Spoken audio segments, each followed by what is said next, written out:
Hello everyone. आज हम लोग एक नए सफर पर चलेंगे।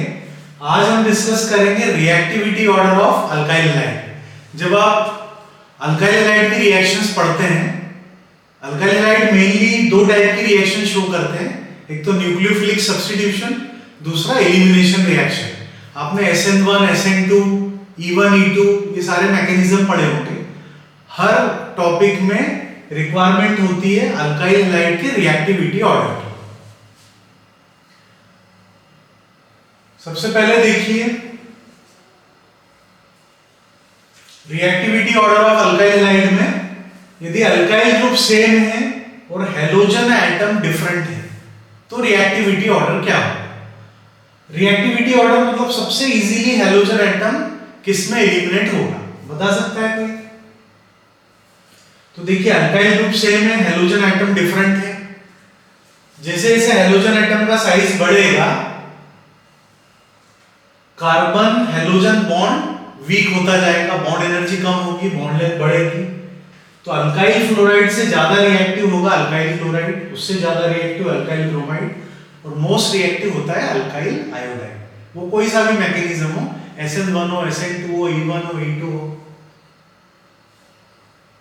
नेक्स्ट देखिए अल्काइल ग्रुप डिफरेंट है, हैलोजन एटम सेम है। सेकंड कंडीशन, ये इथाइल क्लोराइड है, isopropyl chloride, tertiary butyl chloride. इसमें इजीली हैलोजन एटम किसमें एलिमिनेट होगा? तो आप देखिए हैलोजन निकलने के बाद बनता है कार्बोकेटायन। तो सबसे स्टेबल कार्बोकेटायन किसमें बनेगा? यहां बनेगा इथाइल कार्बोकेटायन, यहां आइसोप्रोपाइल कार्बोकेटायन, मतलब यहाँ प्राइमरी कार्बोकेटायन, यहाँ सेकेंडरी कार्बोकेटायन, इसमें बनेगा टर्शियरी कार्बोकेटायन। तो कार्बोकेटायन का stability order, tertiary carbocation most stable है, इसलिए हैलोजन सबसे इजीली किसमें एलिमिनेट होगा? टर्शियरी अल्काइल हैलाइड में। तो प्राइमरी से ज्यादा रिएक्टिव सेकेंडरी, उससे ज्यादा टर्शियरी। आगे समझ में बिल्कुल इजी है। नेक्स्ट देखिए aryl halide, fluoro chloro bromo iodo benzene, इनमें रिएक्टिविटी ऑर्डर क्या होगा? कुछ अलग होगा अल्काइल हैलाइड से या वही रहेगा?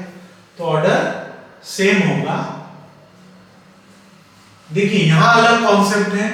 हैलोजन जब भी बेंजीन से जुड़ा होता है वो रेजोनेंस शो करता है, ये सभी को पता है। तो रेजोनेंस की टेंडेंसी मैक्सिमम किस में होगी? फ्लोरोबेंजीन में या आयोडोबेंजीन में? तो देखते हैं फ्लोरीन जुड़ा हुआ है बेंजीन में कार्बन से। कार्बन का वैलेंशियल कॉन्फ़िगरेशन है 2s2 2p2, मतलब यहाँ वैलेंस जो शेल है वो सेकेंड एनर्जी लेवल है। अब आप फ्लोरीन में देखिए, यहाँ 2s2 2p5 वैलेंशियल कॉन्फ़िगरेशन, यहाँ भी सेकेंड एनर्जी लेवल है। लेकिन क्लोरीन पर जाएंगे तो थर्ड एनर्जी लेवल है। ब्रोमीन में वैलेंशियल फोर्थ एनर्जी लेवल से रिलेटेड है, और आयोडीन में फिफ्थ एनर्जी लेवल है। अब आपको पता है कि हैलोजन जब भी बेंजीन से जुड़ा होता है वो रेजोनेंस शो करता है। तो सबसे ज्यादा रेजोनेंस की टेंडेंसी किसमें होगी? नेचुरली फ्लोरीन में, क्योंकि दोनों के एनर्जी लेवल सेम है, वैलेंशियल सेम एनर्जी लेवल के हैं। तो जैसे जैसे एनर्जी लेवल का डिफरेंस बढ़ेगा रेजोनेंस की टेंडेंसी कम होगी। तो रेजोनेंस के कारण आपको पता है पार्शियल डबल बॉन्ड कैरेक्टर आ जाता है कार्बन हैलोजन बॉन्ड में। तो सबसे कम बॉन्ड एनर्जी किसकी होगी? आयोडोबेंजीन की। ये मोस्ट रिएक्टिव अराइल हैलाइड है।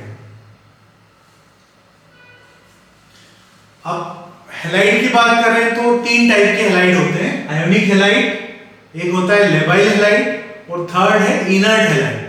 आयोनिक हैलाइड में आपके सिलेबस में दो कंपाउंड्स हैं। एक तो क्वाटरनरी अमोनियम हैलाइड, यहाँ हमने एग्जांपल लिया है टेट्रा मिथाइल अमोनियम क्लोराइड का। यहाँ आयोनिक हैलाइड है, मतलब कार्बन और हैलोजन में आयोनिक बॉन्ड नहीं है। यहाँ नाइट्रोजन और हैलोजन में आयोनिक बॉन्ड है। कार्बन हैलोजन के साथ हमेशा कोवेलेंट बॉन्ड बनाता है, बट नाइट्रोजन हैलोजन बॉन्ड हमेशा आयोनिक हो सकता है। दूसरा एग्जांपल है यहाँ पर बेंजीन डाइजोनियम हैलाइड का। यहाँ भी नाइट्रोजन और हैलोजन में कौन सा बॉन्ड है? Ionic bond. अब इस पे एक बार ये क्वेश्चन पूछा गया है, ये तीन स्ट्रक्चर आपको दे दिए सपोज, और पूछा इसमें most correct structure, most appropriate structure क्या होगा? तो ज्यादातर लोग स्टूडेंट इसको टिक कर देते हैं, क्योंकि यहाँ आपको दिख रहा है नाइट्रोजन ट्राइवेलेंट है, बट हम पढ़ ही रहे हैं कि ये आयनिक हैलाइड है, तो आयनिक हैलाइड है तो यहाँ कोवेलेंट बॉन्ड कैसे हो सकता है? अब आप बोलेंगे रिएक्शंस में तो यही लिखा होता है बुक्स में, तो बुक में रिएक्शन हाइपोथेटिकल होती है, उस समय लिखते समय हम कैसे भी रिप्रेजेंट कर सकते हैं, बट एक्चुअल ये आयनिक कंपाउंड है। तो इसमें जो स्ट्रक्चर होगा वो थर्ड स्ट्रक्चर होगा। ये जो नाइट्रोजन जुड़ा है बेंजीन से, देखिए इसको, ये 4 बॉन्ड बना रहा है, मतलब 4 इलेक्ट्रॉन्स इसके पार्टिसिपेट कर रहे हैं, 1 इलेक्ट्रॉन कम है इसलिए पॉजिटिव चार्ज। ये नाइट्रोजन न्यूट्रल है, 3 बॉन्ड 1 लोन पे है। तो जो हेलोजन एटम है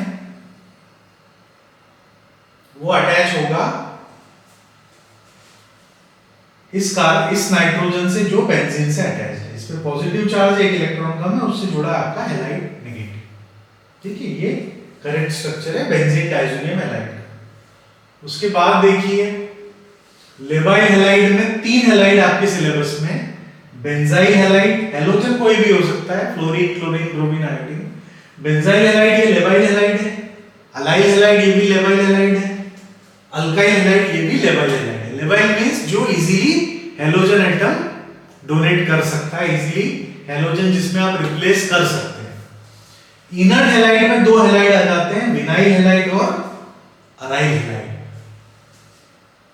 अब इनमें दो को कंपेयर हम करते हैं। सबसे पहले हम ले रहे हैं अलाइल हैलाइड और दूसरा normal propyl halide. In general इसको अल्काइल हैलाइड बोल सकते हैं।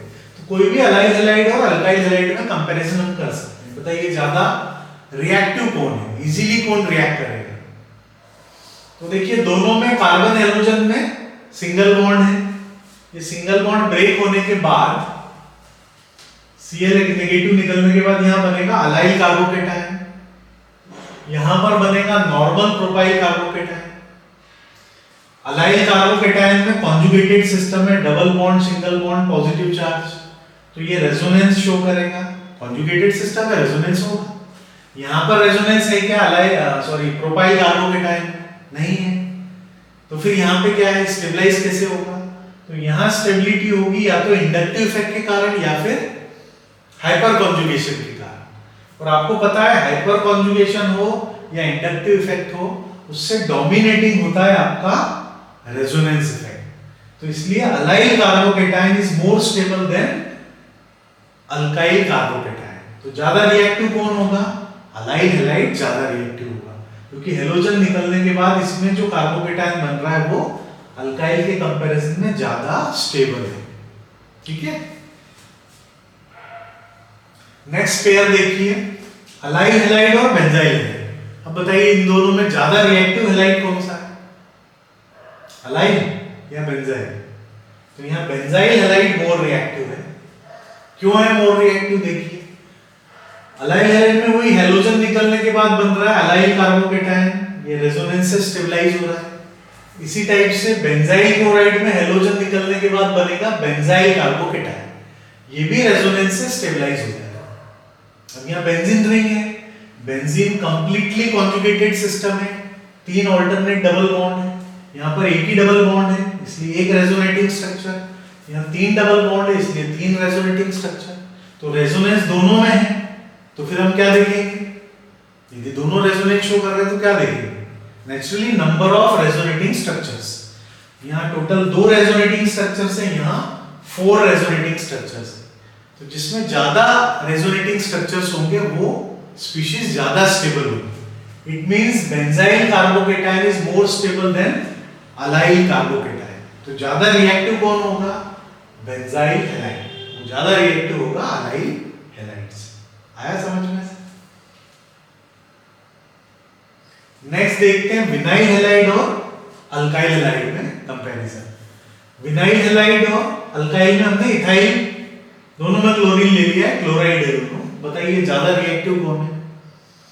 तो यहां पर मोर रिएक्टिव है अल्काइल हैलाइड, क्योंकि विनाइल हैलाइड में हेलोजन के पास जो 3 लोन पेयर है उसमें से एक लोन पेयर ये डीलोकलाइजेशन में पार्टिसिपेट करेगी। ये लोन पेयर बॉन्ड पेयर में कन्वर्ट होगी और ये बॉन्ड पेयर, ये लोन पेयर बॉन्ड पेयर में कन्वर्ट होगी तो ये पेंटावैलेंट हो जाएगा। तो ये बॉन्ड पेयर निकल कर आ जाएगी इस कार्बन पर, मतलब यहाँ रेजोनेंस है। तो यहाँ हेलोजन एलिमिनेट नहीं हो रहा है क्योंकि ऑलरेडी वो रेजोनेंस में इन्वॉल्व है। और यहाँ आप देखिए नॉर्मल सिंगल बॉन्ड है, हेलोजन Cl नेगेटिव के फॉर्म में जाएगा, इथाइल कार्बोकेटायन बनेगा। यहाँ कार्बोकेटायन बनेगा क्या? नहीं बनेगा, क्योंकि हेलोजन कॉन्जुगेटेड सिस्टम है, हेलोजन रेजोनेंस में इन्वॉल्व है। तो ज्यादा रिएक्टिव कौन होगा? नेचुरली अल्काइल हैलाइड है, वो मिथाइलो इथाइलो प्रोपाइलो उससे फर्क नहीं पड़ता है। तो विनाइल हैलाइड से हमेशा ज्यादा रिएक्टिव होगा कोई भी अल्काइल हैलाइड। क्लियर है? नेक्स्ट पेयर देखिए, विनाइल हैलाइड और aryl halide. Aryl means aromatic ring, benzene से सीधे हेलोजन अटैच्ड है। तो अभी आपने देखा है कॉन्जुगेटेड सिस्टम है, तो बेंजीन भी तो कॉन्जुगेटेड सिस्टम है, कंप्लीटली कॉन्जुगेटेड है। तो क्या होगा? ज्यादा रेजोनेंस किसमें होगा? नेचुरली बेंजीन में होगा, अराइल हैलाइड में होगा। तो विनाइल हैलाइड में यहाँ पे विनाइल क्लोराइड लिया है, 2 रेजोनेटिंग स्ट्रक्चर है क्योंकि एक ही डबल बॉन्ड है, और बेंजीन में 3 डबल बॉन्ड है तो 3 रेजोनेटिंग स्ट्रक्चर है। तो ये ज्यादा स्टेबलाइज हो रहा है, स्टेबलाइज दोनों हो रहे हैं, दोनों में रेजोनेंस है, लेकिन ज्यादा स्टेबलाइज कौन हो रहा है? Aryl halide, chlorobenzene. इसलिए ज्यादा रिएक्टिव कौन होगा? जो मोर स्टेबल है वो लेस रिएक्टिव, जो लेस स्टेबल है वो more reactive. Reactivity and stability they are inversely proportional. अब अभी तक जो स्पीशीज पढ़ी है उन सब में ओवरऑल रिएक्टिविटी ऑर्डर आप बता सकते हैं क्या? अभी आपने पढ़ा है benzyl halide, vinyl halide, alkyl halide, allyl halide और अराइल हैलाइड। दो में हम लोग कंपैरिजन कर चुके हैं। अब आपको ओवरऑल रिएक्टिविटी ऑर्डर बताना है, बता सकता है कोई? तो सबसे ज्यादा रिएक्टिव कौन होगा? वो होगा बेंजाइल हैलाइड, क्योंकि हेलोजन निकलने के बाद बेंजाइल कार्बोकेटायन सबसे ज्यादा स्टेबलाइज होगा। उसके बाद नंबर आएगा अलाइल हैलाइड का। इसमें भी हेलोजन निकलने के बाद रेजोनेंस है, लेकिन रेजोनेटिंग स्ट्रक्चर बेंजाइल कार्बोकेटायन से कम है। उससे कम रिएक्टिव होगा अल्काइल हैलाइड। वो अल्काइल ग्रुप कोई सा भी, उससे फर्क नहीं पड़ रहा, क्योंकि यहाँ रेजोनेंस नहीं है, यहाँ या तो हाइपर कॉन्जुगेशन से स्टेबिलिटी है या इंडक्टिव इफेक्ट्स। उससे कम रिएक्टिव है विनाइल हैलाइड। ये दोनों तो इनर्ट हैलाइड है, ये तीनों लेवाइल हैलाइड है।